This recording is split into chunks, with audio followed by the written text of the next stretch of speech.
각이 살아있는 정치평론 시사정각 시작하겠습니다. 오늘은 박경미 더불어민주당 선대위 대변인 그리고 서지영 국민의힘 원내대변인 두 분을 모셨습니다. 어서 오세요. 네, 반갑습니다. 네.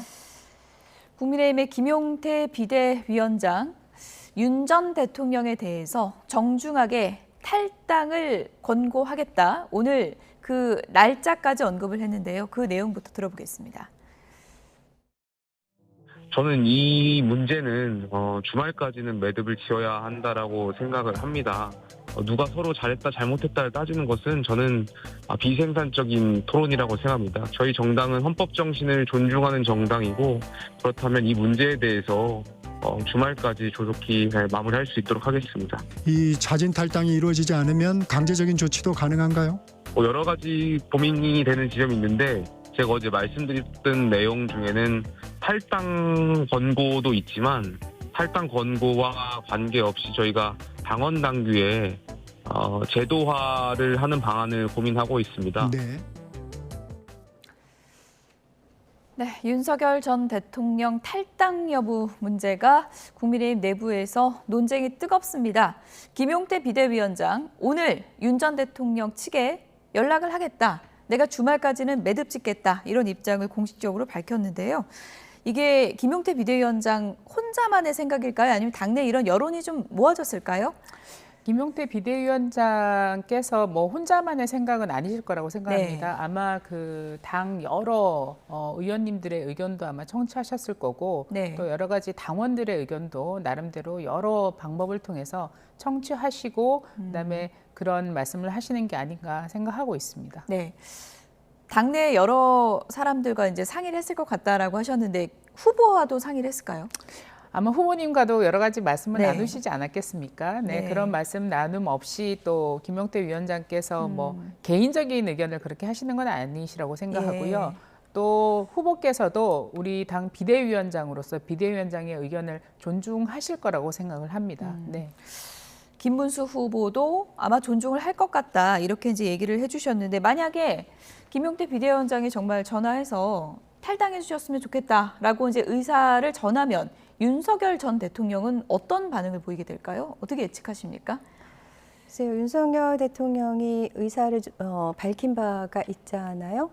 그러니까 탈당하는 것이 대선 득표에 도움이 되지 않을 것 같다라고 이제 말씀을 하신 바가 있어서 거부하시지 않을까 하는 생각이 드는데 예. 이 내란 속의 윤석열을 둘러싸고 김용태 비대위원장과 김문수 후보 사이에 이제 오락가락 메시지가 있잖아요. 그게 예. 지금 국민의힘의 자중질환을 잘 보여주고 있는 상태인 것 같습니다. 네.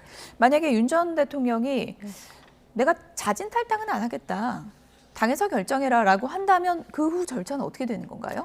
그런데 저는 지금 이 상황에서 왜 윤 대통령의 탈당 문제가 이렇게 과잉 이슈화 되는가. 예. 저는 이게 참 의아스럽고요. 이렇게 전 언론에서 모든 저희가 방송에 나가면 질문들이 대부분이 예. 그 윤 전 대통령의 탈당 문제예요. 그리고 우리 당에서도 얘기가 있습니다만은 민주당이나 각 야권 인사들조차도 관심이 본인 당에 있는 게 아니라 우리 당의 대통령의 탈당 문제에 관심이 예. 너무 깊으신 것 같아요.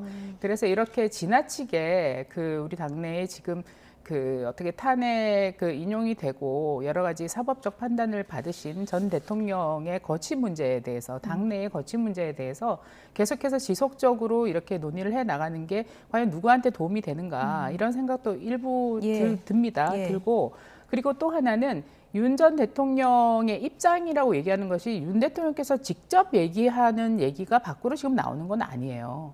대부분 정확하게 윤 대통령의 공식적인 입장으로 나오는 게 아니라 대부분 주변의 전언이라든지 예. 아니면 취재의 결과라든지 이런 예. 식으로 흘러나오고 있기 때문에 윤 전 대통령의 입장이라고 하는 거를 단정적으로 저희가 지금 어느 누구도 얘기할 수는 없다. 저는 그렇게 생각을 합니다. 그래서 그런 부분에 있어서 저희가 굉장히 신중하게 얘기해야 되고 정확한 사실인지 아닌지 여부를 알 수 없는 주위의 전언들, 확인되지 않은 전언들을 가지고 저희가 대통령의 의중을 판단을 한다거나 대통령의 입장을 저희가 추측해서 얘기하는 것은 적절하지 않다고 생각합니다. 아무래도 선거 국면이라 국민의힘은 상당히 좀 부담스러운 이슈일 수밖에 없어서 그래서 김용태 비대위원장이 비대위원장도 이것을 주말 안에는 매듭을 짓겠다 이렇게 오늘 입장을 밝힌 것 같은데요. 개인적으로 보시기엔 그럼 윤 전 대통령이 어쨌든 결단을 하고 이 문제가 결론이 나야 다음 이슈로 넘어가잖아요. 그건 어떻게 될 걸로 보세요? 그렇죠. 역사적으로 그 전직 대통령께서, 아니 전직 대통령이 아니라 그 대선 국면에서 예. 대부분의 대통령들이 사실상 탈당을 하신 사례는 굉장히 많습니다.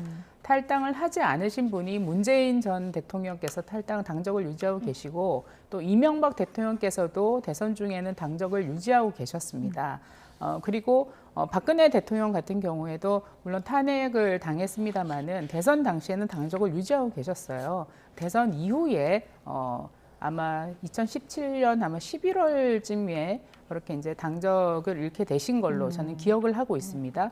그렇기 때문에 대통령의 탈당이라는 건 여러 가지 역사적으로 여러 가지 형태의 의미를 가졌었는데 예. 지금 이 시점에서 뭐 당 내외에서 대통령의 탈당 문제에 대해서 얘기가 나오고 있는 것은 맞고 현실적인 문제이고 또 그것이 선거 국면에 도움이 되느냐 안 되느냐 또 이런 부분에 대한 얘기들은 많이 있습니다만은 저는 대통령의 판단을 일단 당은 존중해 주는 게 필요하다고 생각합니다. 네. 그런 과정에서 또 당내에서 또는 당원들, 그다음에 일반 국민들의 여러 가지 또 요구들도 있기 때문에 그 부분에 대해서 김용태 비대위원장께서 굉장히 신중하게 나름대로 접근하시고 또 판단을 내리실 거라고 생각을 합니다. 네. 네.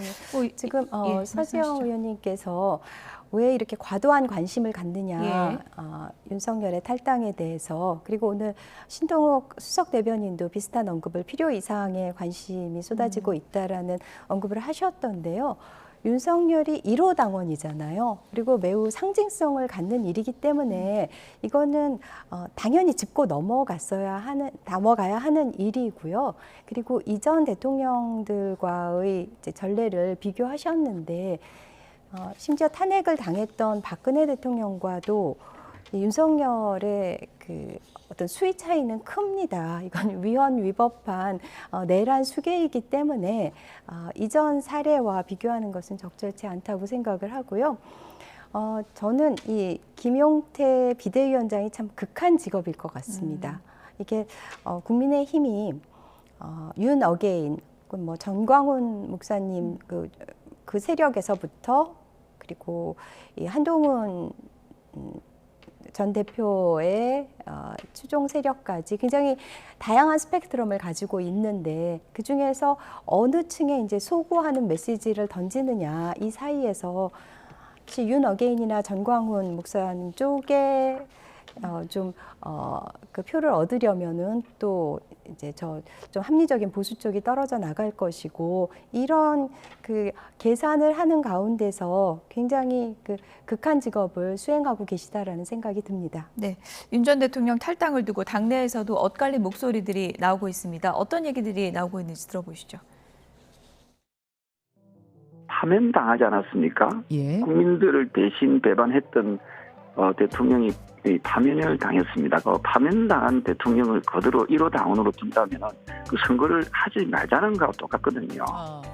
예. 예, 저는 정중한 탈당 근거가 아니라 당규에 따라서 엄격한 출당 또는 제명을 시켜야만이 그나마 국민들이 저 정당이 좀 정신을 차리는구나 이렇게 보지 않겠습니까? 더불어민주당은 그 외연 확장에 계속 성공하고 있는 그런 형국인 것 같고요.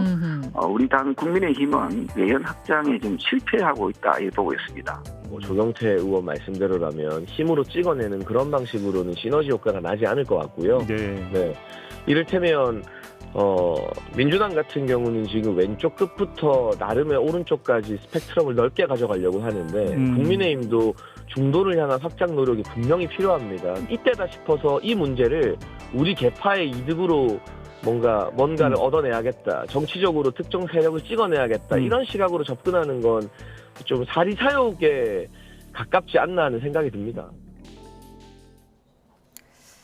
네, 뭐 출당까지 고려해야 된다라는 강경한 목소리도 있고 또 일각에서는 보수 결집에 저해가 된다. 윤 전 대통령 탈당이 지지층 결집에 득이 될 게 뭐가 있냐 이런 또 우려도 있는 것 같더라고요. 네, 저는 이렇게 생각합니다. 지금 윤석열 대통령 탈당 문제를 끊임없이 불러내고 우리 당의 1호 당원이기 때문에 뭐 그렇게 출당해야 된다고 박경미 대변인께서 말씀하시는데 그 여러 야당에서 그런 얘기를 계속 프레임화 시키는데 저는 이게 이번 대선은 이재명 후보와 김문수 후보의 대선입니다. 이재명 후보와 김문수 후보의 대결인데 끊임없이 윤석열 대통령을 불러내서 이재명 대 윤석열 구도로 이 대선의 프레임을 만들려고 하는 시도라고 저는 생각이 됩니다. 예. 그래서 끊임없이 윤 대통령의 탈당 문제를 거론하고 있는 것 같고요. 결국은 이거는 민주당이 가장 좋아하는 전략적 프레임이다. 저는 이렇게 생각합니다. 예. 왜냐하면 이미 탄핵으로 탄핵 국면은 끝이 났습니다. 났는데도 불구하고 그 사저에 계시는 대통령에 대해서 온갖 한간에 들리는 소문들 그리고 주변의 전원이라고 출처를 알 수 없는 얘기들을 끄집어내면서 뭐 대통령의 의견이 이렇다 저렇다 야당 의원 방금도 얘기하셨지 않습니까? 그런 출처 불명한 얘기들을 끊임없이 끄집어내서 이재명 대 윤석열 구도로 끌고 가고 탄핵의 시간으로 가속 그 후퇴하려고 하는 그런 의도가 정치적 프레임이라고 생각하고요. 왜냐하면 이재명 대 김문수의 구도가 저는 고차가 될수록 민주당이 굉장히 부담스러워질 거라고 생각합니다. 그렇기 때문에 이번 대선이 김문수 후보 대 이재명 구도라는 거를 저는 명확하게 국민들 앞에 상기시켜드리고 싶고요. 이 문제는 이제 김용태 비대위원장께서 또 취임을 하시면서 이번에 일성으로 이번 주 안에 여러 가지 형태로 매듭을 짓겠다라는 의견을 내신 만큼 저희가 이제 조용하게 이 문제를 좀 지켜봐야 할 때다. 그리고 충분히 여러 가지 형태의 의견들은 다 나왔다고 생각합니다. 네. 지켜보고 그 상황을 지켜보면서 저희가 여러 가지 판단들을 또 해나갈 부분이라고 생각을 합니다. 그리고 하나 부탁드리고 싶은 게 아까 박경미 의원님께서 대변인께서 내란 속의 윤석열이 계속 이렇게 말씀하시는데 아무리 탄핵당한 대통령이라 할지라도 우리나라의 국정을 담당하셨던 대통령이셨습니다. 전직 대통령에 대한 예우를 지켜주시기를 부탁드리겠습니다. 네, 지금 이재명 대 김문수가 아니라 이재명 대 윤석열로 갖고 가려고 프레임을 그렇게 짜고 있다고 말씀을 하셨는데요. 이 김문수 후보는 윤석열 정권에 깊숙이 그 몸을 담근 분입니다. 그리고 마지막까지 그 국무위원이었고요. 그리고 뿐만 아니라 김문수 후보는 뭐 국회의 어떤 대정부 질문이나 상임위에서의 발언을 통해서 윤석열 전 대통령을 계속 옹호했고 그리고 계엄에 대한 사과에서도 이제 거기에 동참을 하지 않고 이제 꽃꽃문수라는 그런 별칭을 얻으면서 결국 이 별의 순간까지 오게 된 거죠. 그렇기 때문에 저희가 관련시키려고 해서가 아니라 김문수 후보는 윤석열의 아바타의 성격이 있기 때문에 제가 그렇게 말씀을 드리는 것입니다. 이 부분에 대해서는 제가 좀 김문수 후보에 대해서 말씀을 드려야 될 것 같습니다. 그 아까 계엄에 대해서 사과하지 않으셨다 이런 말씀하셨는데 김문수 후보는 계엄에 대해서는 본인이 먼저 알았다면 드러누워서라도 막겠다고 최근 얘기하셨죠. 발언은 그러셨죠. 최근이 그런데. 아니라 당시에도 그렇게 얘기를 하셨습니다. 근데 그때 왜 어떤 국무위원도 계엄에 대해서 뭐 국방부 장관을 제외하고는 계엄에 대해서 찬성하신 분이 안 계시고 계엄은 분명 잘못된 것이다. 있어서는 안 되는 것이었다라고도 당시에 모든 국무위원들이 얘기를 하셨습니다. 근데 그때 그리고 왜 다만 본회의장에서 네. 뭐 꽃꽃문수라는 별명이 나온 그 화면 장면이 있었죠. 그거는 네. 서영교 의원께서 굉장히 폭압적인 형태로 국무위원들을 일으켜 세워서 심지어 다 절을 하라고 시작 이렇게 얘기를 했어요. 그런 장면들은 그런 장면들은 아무리 국회의원이지만 전체 내각을 향해서 그런 식으로 폭압적인 형태로 지시하듯이 명령하듯이 마치 군대에서 호령하듯이 하셔는 안 되는 겁니다. 네. 그래서 김문수 후보께서도 당시에 그 태도는 적절하지 않았다. 그거는 국회의원의 전형적인 갑질이었다고 얘기했었습니다.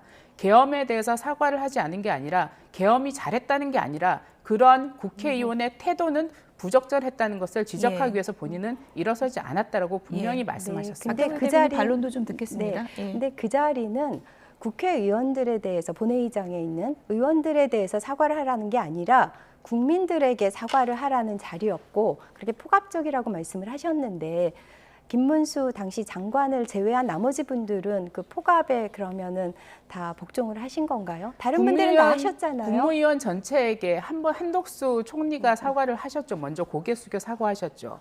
그리고 나서 내각 다 일어나서 하라고 하셨습니다. 그것도 부족하다고 다시 일어나라고 하셨습니다. 제가 알기로는 한덕수 총리께서 제가 국무위원들을 대신해서 하겠습니다라고 3차례나 인사를 하셨습니다. 그런데도 불구하고 국무위원 전체를 다 3번이나 이렇게 채우셨죠. 이런 것들이 국회의원이긴 하지만 국민을 대변해서 국회의원으로서 뭐 사과를 요구하실 수는 있다고 생각합니다. 그러나 그 다른 얘기 태도는 굉장히 예. 폭압적이었다는 것을 그 장면을 다시 한번 상기시켜서 보십시오. 국민의힘의 DNA에는 예. 개사과가 들어있나요?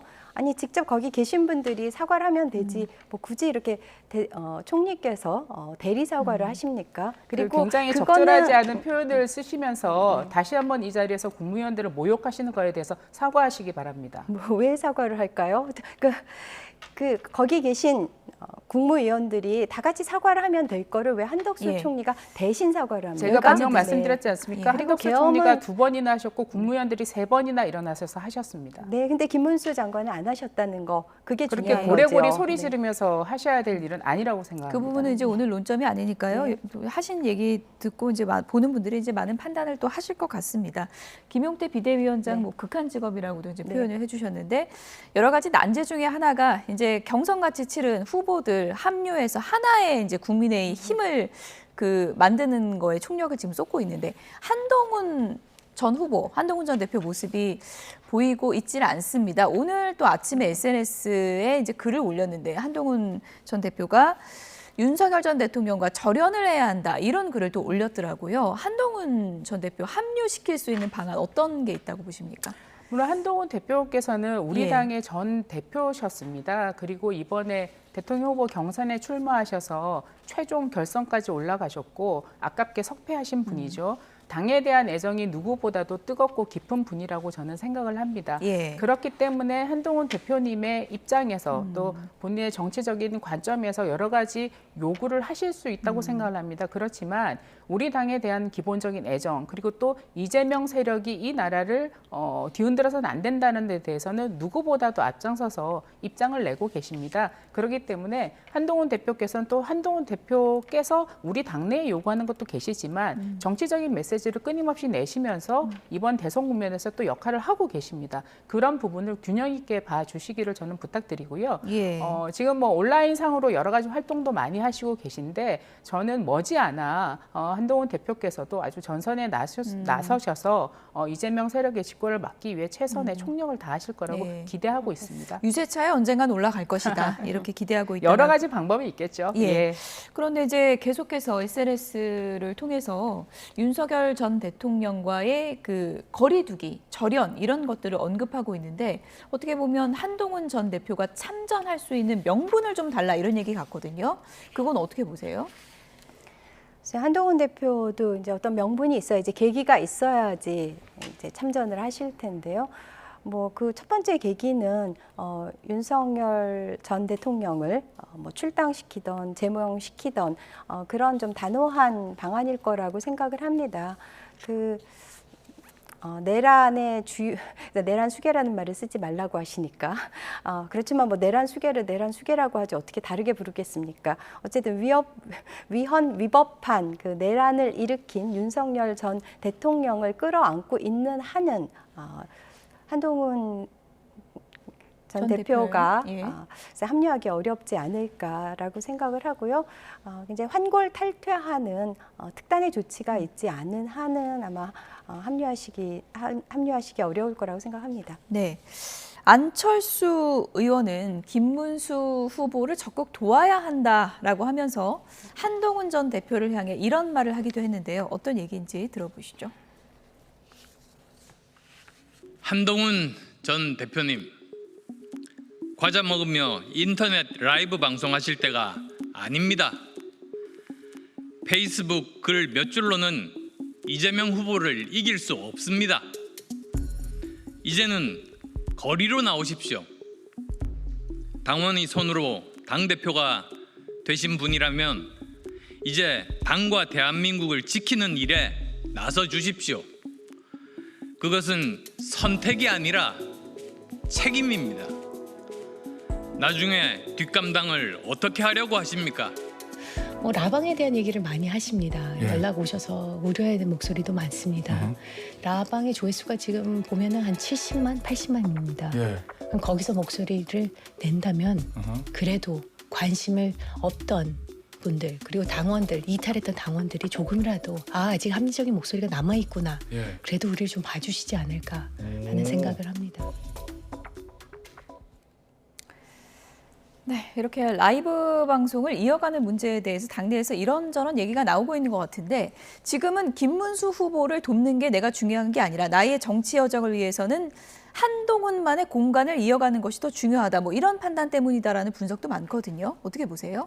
글쎄요, 누가 그런 분석을 하는지 저는 잘 모르겠습니다만은 저는 방금 화변에서 그 한동훈 대표의 라방 지금 처음 봤는데요. 저게 어느 시점의 장면인지 사실 잘 모르겠습니다. 뭐 전당대회 때 하셨던 건지, 뭐 전당대회 이후에 하셨던 건지 그건 최근에 잘 계속 모르겠는데 이어가고 있습니다. 그 한동훈 대표님만의 또 캐릭터와 또 여러 가지 컬러가 또 있습니다. 그리고 또 한동훈 대표님이 또 73년생이고 그래서 SNS 공간에서 제가 알기로는 굉장히 젊은 층하고 친밀한 여러 가지 소통들을 굉장히 많이 하시는 걸로 알고 있습니다. 그래서 뭐 지난 총선 때 비대위원장으로 또 등판하시면서 굉장히 많은 당원들뿐만 아니라 젊은 층들의 또 환호도 받으셨고요. 또 전당대회 때 그 후에 당대표 되실 때도 뭐 압도적인 지지율로 당선이 되셨습니다. 그래서 국민들과 소통하는 한동훈 대표님의 나름대로의 방식이라고 생각을 하고요. 그 방식을 가지고 또 너무 이렇게 왈가불가하는 것은 적절하지 않다. 왜냐하면 뭐 다른 의원님들이나 여야의 뭐 많은 정치인들이 여러 가지 형태로 국민들과 소통하고 있습니다.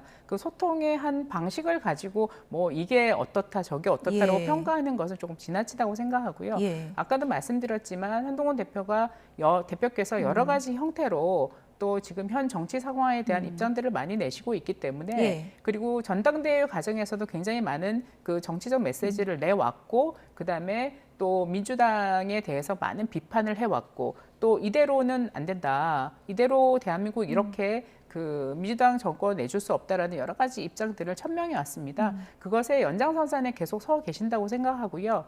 이제 한동훈 대표께서도 요구하시는 것들에 대해서 당내에서도 고민이 많지 않습니까? 그 부분을 김용태 비대위원장께서 뭐 이제는 어느 정도 시안을 제시하시면서 여러 가지 정리를 해 나가시겠다라는 입장을 냈기 때문에 저는 뭐 시간이 곧 해결해 줄 문제다 그렇게 생각을 하고 있습니다. 어쨌든 조만간 변곡점들이 있을 거고 그렇지 않을까 기대하고 있습니다. 한동훈 전 대표도 함께 할 것이다. 그렇게 저는 기대하고 있습니다. 김용태 비대위원장이 또 국민의힘이 지금 애타게 합류하길 바라는 사람 한 분이 더 있죠. 홍준표 전 대구시장인데요. 정계 은퇴를 하고 지금 뭐 하와이에 있긴 하지만 SNS를 통해서 계속해서 글을 올리고 있습니다. SNS에 이런 글을 올렸더라고요. 하와이 설득조는 오지 말라. 국민의힘에 대해서 비판의 목소리를 이어가고 있습니다. 국민의 짐이 됐다라는 표현까지 오늘 썼고요. 하와이로 나를 설득한다고 김대식 의원을 보낸다고 하는데 오지 말라고 했다라고 했고요. 김문수 후보에 대해서 문수형은 안타깝지만 나는 이미 탈당했다. 이런 표현까지 썼습니다. 하와이 설득조 보내지 말라. 이건 뭐 속내가 어떤 거라고 보세요? 진짜 오지 말라는 걸까요? 아니면 은근히 그래도 내심 당에서 계속 연락이 오길 바라고 있을까요? 글쎄요, 뭐 홍준표 전 의원님의 전 시장님의 의중은 뭐 제가 들어가 보지 않는 한은 의례적으로 하신 것인지 진심인지 알 수는 없습니다만 현재로서는 국민의힘과 절연을 하고 싶으신 것으로 보입니다. 여러 가지 일련의 메시지를 보면 그리고 그 노무현 대통령님을 따라서 그때 하면서 그 가정법을 말씀하신 부분을 봐도 민주당에 대해서 상당히 호감을 표시하시고 또 이재명 후보도 홍준표라는 정치인을 상당히 그 호의적으로 평가하는 그런 발언을 최근에 하신 바도 있지요. 민주당에 갔더라면 뭐 이런 표현까지 올렸습니다. 30년 전 정치를 모를 때 노무현 전 대통령의 권유에 따라 꼬마 민주당을 갔다면 이런 의리, 도리, 상식이 전혀 통하지 않는 당에서 오랫동안 가슴앓이는 하지 않았을지도 모른다. 이런 글까지 올렸는데요. 홍준표 전 시장 같은 경우에는 지금 대선 국면에서 당을 좀 비판하는 데 앞장서고 있는 상황이어서 이걸 당에서 좀 어떻게 바라보고 계십니까? 저는 뭐 개인적으로 홍준표 대표님을 굉장히 제가 좋아하는 정치인 중에 한 분이시고 또 제가 당에서 국장을 할 때 당 대표 하시고 모시고 또 일을 했고 또 지난 2017년 대선에 그 힘든 대선에 그 출마를 하셨을 때도 정말 저희가 많은 노력을 기울여서 함께 선거운동을 했었습니다. 예. 존경하는 분이시고 또 굉장히 좋아하는 정치인이고 예. 매력적인 정치인이라고 저는 생각을 하고요. 그래서 이번에 그 전당대회에서 아쉽게 또 고배를 마시고 정계 은퇴 선언을 하셨는데 저는 굉장히 그게 너무 아쉽습니다. 아직까지도 홍준표 대표께서는 정치권에서의 역할이 굉장히 크시다고 생각하고요. 그럼에도 불구하고 여러 차례 그 대선 도전을 하셨는데 이번에 이제 고배를 마시면서 여러 가지 회한에 쌓여 계시는 것 같아요. 그리고 굉장히 이 정치 역정을 거치면서 서운한 점이 얼마나 또 많았겠습니까? 그런 부분에 대해서 또 비판적인 얘기를 하시는 거라고 생각하고요. 다만 딱 하나 제가 우리 홍 대표님한테 동의할 수 없는 게 뭐 예전에 꼬마 민주당 같더라면 이렇게 의리와 도의와 상식이 없는 이런 상황을 겪지 않았을 거다 얘기하는데 저는 지금의 민주당의 의리와 도리와 상식이 있다고 생각하지 않습니다. 그래서 만약에 30년 전은 어땠을지 모르겠지만 홍준표 대표께서 지금의 민주당을 의리와 도덕과 상식이 있는 당이라고 평가하시지는 않으실 거라고 생각합니다. 그건 제가 분명하게 좀 말씀을 드리고 싶은 부분이고요. 홍준표 대표께서도 그 전당대회 기간 내내 그리고 또 대구시장을 하시면서도 여러 가지 정치 현안에 대한 입장을 분명하고 뚜렷하게 내셨습니다. 홍 대표님께서 지금 내시는 메시지는 그 30년간의 정치 역정에 대한 본인의 소회를 얘기하시는 것이 이것을 민주당에서 오판해서 마치 민주당을 두둔하는 것으로는 착각하지 말았으면 좋겠다는 게 제 입장입니다. 국민의힘에 대해서 굉장히 뭐 비판과 질책을 쓰고 있지만 당에서는 뭐 섭섭하진 않다. 뭐 그럴 수 있다. 당연히 그러실 수 있다고 저는 생각을 합니다. 네. 그 말씀도 존중해 드려야죠. 예. 네. 홍준표 전 시장님께서 하신 말씀을 이제 민주당이 착각하지 말라고 하셨는데요. 이거는 현 시점에서 민주당을 평가하고 하신 말씀이기 때문에 저는 액면 그대로 받아들입니다. 그리고 많은 분들이 이렇게 받아들일 거라고 생각을 하고요. 홍준표 전 시장님이 왜 저렇게까지 평가를 하셨을까? 잘 생각을 해보면 좀 지난 일이기는 하지만 그 권성동, 권영세, 쌍권 지도부가 뭐 윤석열 전 대통령 쪽과 내통을 하면서 그 한덕수 후보를 옹립하려고 한 그 불합리한 과정들을 경험을 하셨기 때문에 정말 국민의 힘에 이렇게 정내미가 떨어진 게 아닌가 하는 생각이고요. 그렇기 때문에 또 홍준표를 지지하셨던 그런 분들이 최근에 또 이재명 대표 지지를 선언했죠. 그분들의 기자회견을 봤는데 정말 구구절절히 그 충심이, 그 진정성이 느껴지더라고요. 그것이 현 사태의 많은 것들을 대변해 준다고 생각합니다. 네, 박경미 대변인께 이 질문 하나 드릴게요. 네. 이재명 후보도 홍준표 전 시장에 대해서 선배님이라고 표현하면서 나중에 막걸리 한잔 하고 싶다 이렇게 이제 표현하기도 했잖아요. 요즘에 이재명 후보가 보수 정치인들을 많이 만나고 있어서 이게 단순히 막걸리 한잔 하고 싶다는 뭐 정 나누고 싶다 이런 얘기일까요? 아니면 정말 대통령이 돼서 이재명 정부가 출범한다면 홍준표 전 시장을 어떤 뭐 요직이나 이런 자리에 모시고 싶다 이런 의미까지 내포한다고 보십니까? 네, 최근에 뭐 국무총리설이 나오면서 그렇지만 그것은 이제 해프닝으로 근거 없는 것으로 정리가 됐는데요. 아, 해프닝입니까? 네, 민주당에서 그런 제안을 한 적이 없다고 공식적으로 밝혔고요. 앞으로도 계획이 없다고 보세요? 글쎄요. 근데 현 시점에서는 그렇다고 그 공식 발표를 했습니다. 그러니까 이제 흥묘백묘론이죠. 그러니까 진보 보수 뭐 진영을 가리지 않고 유능한 분을 쓰겠다는 이제 그런 의도인 것이고요. 그래서 아마도 이제 우리가 조각을 할 때 그리고 뭐 대통령실을 구성할 때 아마 진보 보수를 아우르면서 그 넓게 우산을 펼치고 인재를 등용할 것으로 알고 있습니다. 네, 김재현 비서실장은 오늘 이거 민주당의 공작 아니냐 뭐 이렇게까지 표현을 했더라고요. 저는 지금 최근에 홍준표 전 대표님을 두고 이재명 대표가 한껏 추켜 세웠다가 또 우상호 의원이십니까? 뭐 그럴 일은 없다. 그런 분을 모시겠느냐, 민주당이 홍준표 대표를 모시겠느냐, 그럴 리는 없다. 이게 전형적인 치고 빠지기 전략으로 저는 생각을 합니다. 사실은 홍준표 전 대표님께서 청년층에 굉장히 인기가 많으세요. 그래서 홍준표 대표님의 그 긍정적인 이미지 그리고 보수로 그 외연을 확장하겠다는 그 전략적 이미지만 가져가고 예. 홍준표 대표를 지금 와서 아까 박경미 대변인도 말씀하시지만 뭐 총리서 이런 거 없었다고 얘기하지 않습니까? 그거를 홍준표 대표께서 띄웠겠습니까? 저는 민주당에서 전략적으로 홍준표 대표의 이미지의 그 이미지와 관련된 표를 가져가기 예. 위해서 전략적으로 띄웠다가 전략적으로 소멸시키는 그런 치고 빠지기 전략이라고 생각하고요. 이런데 우리 국민들이 넘어가실 리도 없다고 생각하고 저는 오히려 이것이 홍준표 대표님을 들었다 놨다 함으로써 홍준표 대표님께 굉장히 무례한 그런 태도라고 저는 생각을 합니다. 네. 거기에 홍준표 대표께서 응하실 리도 저는 없다고 생각을 예. 합니다.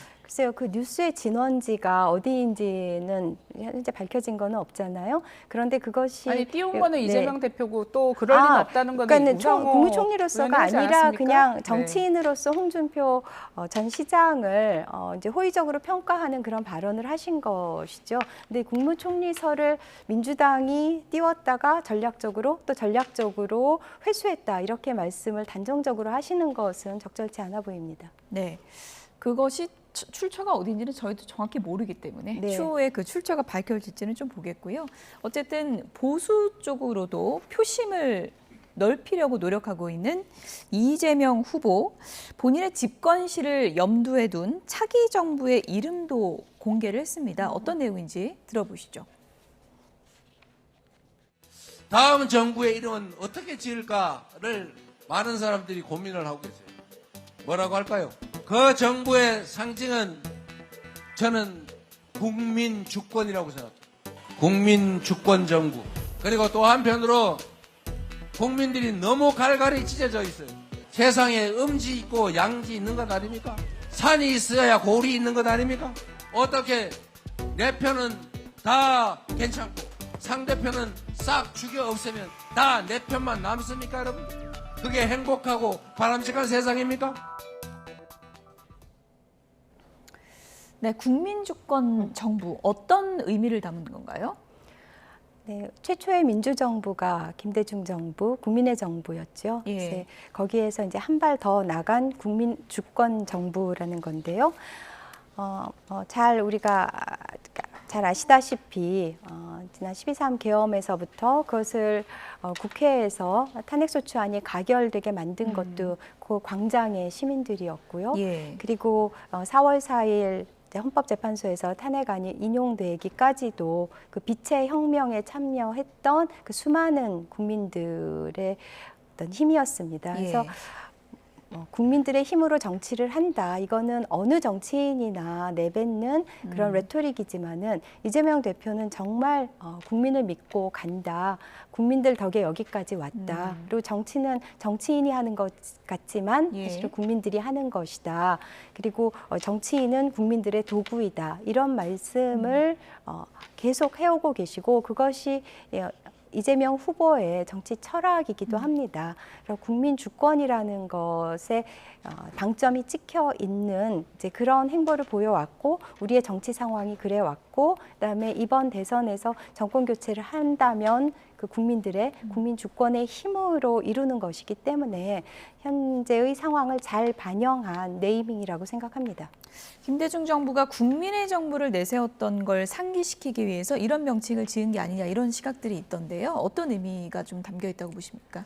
글쎄요, 국민 예. 주권이라는 말이 뭐 누구나 아는 대한민국의 상식적인 얘기이기도 하죠. 예. 그렇지만 이 국민 주권 정부라는 얘기를 이재명 그 후보께서 하시면서 갑자기 굉장히 우려하는 목소리도 나왔습니다. 예. 왜냐하면 여기 TV 보시는 분들이 한번 다 국민주권연대라고 검색 한번 해보셨으면 좋겠는데요.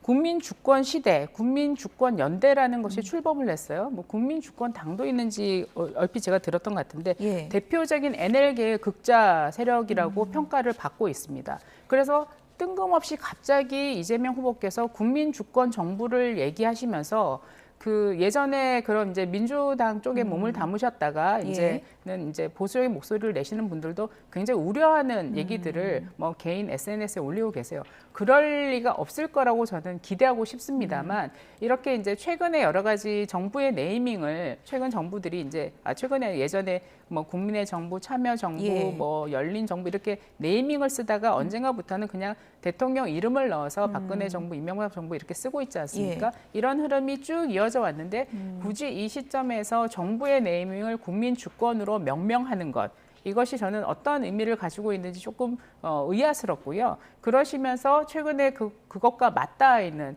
여러 가지 NL계의 좌파 세력들을 떠올리게 하는 거에 대해서는 예. 한 번쯤 저희가 짚고 넘어가야 되는 부분이 네. 아닌가. 또 그것이 글쎄요. 아니기를 저는 바라고 있습니다. 그런데 또 한 가지 보면 최근에 이제 여러 야당들이 그 대선 연대를 했지 않습니까? 왜 이런 의구심을 계속 가지냐면 역시나 다를까 그 민주연합이라고 총선 때 전부 다 연대를 했었고 그 야권들이 전부 다 연대를 했었다가 의석수 얻고 나서 전부 다 뿔뿔이 또 흩어졌어요, 정당으로. 그러다가 대선이 오니까 다시 다 연대를 하고 있어요. 다 후보를 내지 않았어요.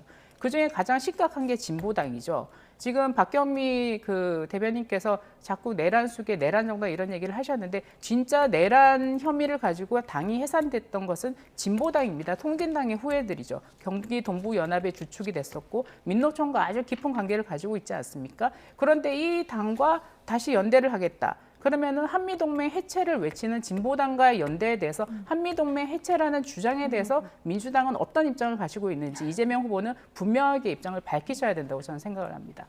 네. 그 통진당이 해산됐었는데요. 아마 통진당이 해산된 기준이라면 국민의힘은 10번, 100번 해산되어야 할 그렇게 위헌 연관시키는 정당이 거는 있죠. 굉장히 위험한 말씀입니다. 그래서 네.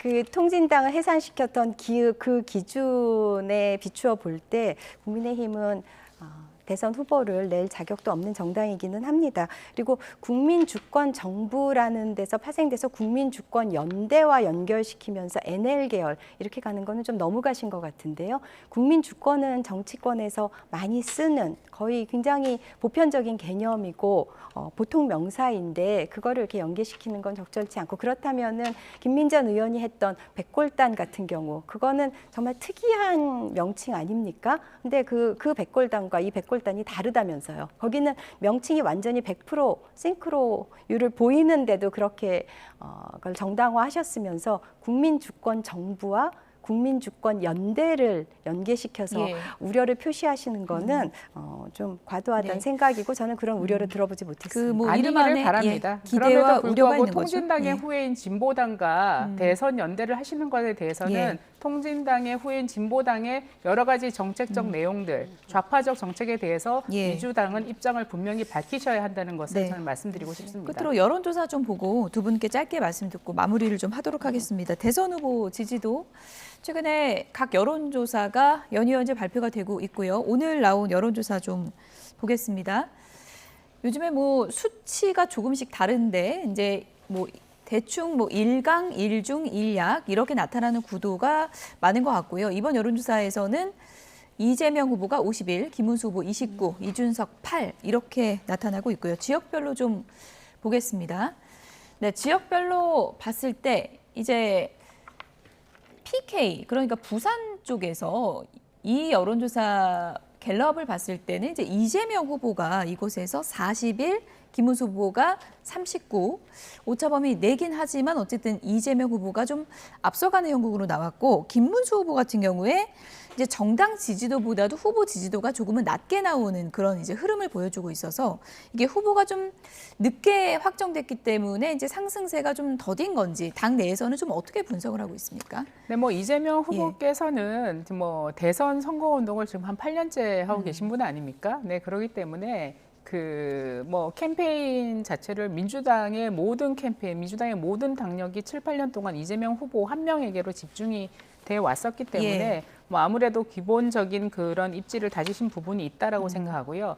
김문수 후보께서는 이제 여러 가지 이런 조기 대선 상황 국면에서 이제 갑자기 사실은 등장을 하셔서 출사표를 내시면서 이제 힘든 경선 과정을 거쳐서 올라오셨어요. 예. 그래서 이 김문수 후보에 대해서 지금 굉장히 저희는 인물 자체를 알리는 데 집중을 하고 있습니다. 그래서 그런 김문수 후보에 대해서 그 인지도가 굉장히 이제 가파르게 지금 상승하고 있다는 것을 저희는 내부에서 느낄 수 있고요. 예. 그래서 한 일주일 정도가 지나고 나면 좀 국면이 달라지지 않겠나 싶고 또 하나는 이 조사가 지금 갤럽 조사인 걸로 예. 알고 있는데요. 갤럽 조사입니다. 예. 갤럽 조사만 봤을 때는 이런 구도로 보이지만 또 다른 여러 가지 조사에서는 맹추격하고 있는 조사들이 네. 나오고 있습니다. 예. 어제 발표된 한길 리서치인가요? 폴리뉴스 한길 리서치 조사는 한 8.2% 정도 예. 차이로 좁혀졌고 또 오늘 다른 데일리안 여론조사는 죄송하지만 언급하지 않으셨으면 좋겠습니다. 그렇습니다. 예, 그래서 저희가 상당히 그 예. 격차가 좁혀지는 조사들도 나오고 있기 때문에 뭐 예. 언론에 이미 다 보도된 거기 때문에 제가 말씀드립니다. 예. 나오고 있기 때문에 지금 어느 한 여론조사만 봐서는 지금 상황을 예단하기는 어렵다. 저는 그렇게 평가하고 싶습니다. 가파른 상승세를 기대한다. 국민의힘 입장을 들어봤고요. 이재명 후보 이제 입장에서는 지금 뭐 탄탄한 지금 지지율을 이어가고 있는 그런 상황인데 조금 전 지역별 지지율 좀 보여주실까요? 대구 경북 같은 경우에 네. 이재명 후보가 갤럽 조사에서 34% 득표 지금 지지율을 기록하고 있는 그런 상황이거든요. 이번에 뭐 TK에서도 이재명 후보가 상당히 좀 높은 득표율을 기대하고 있다라고 지금 알려지고 있는데 선거 지역별 지금 전략은 어떻게 짜고 있다고 봐야 될까요? 네.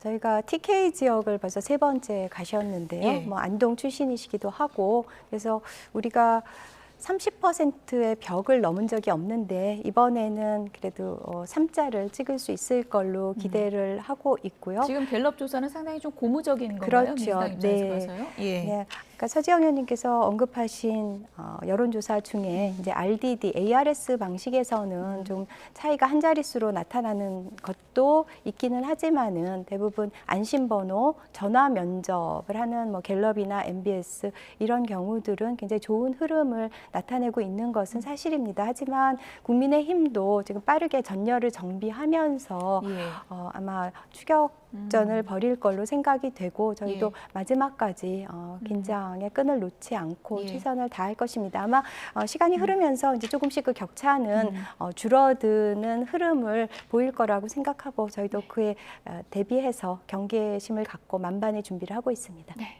일주일 뒤 또 판도가 어떻게 변해 있을지 보겠습니다. 박경미 민주당 선대위 대변인, 서지영 국민의힘 원내대변인 두 분이었습니다. 고맙습니다. 네, 감사합니다.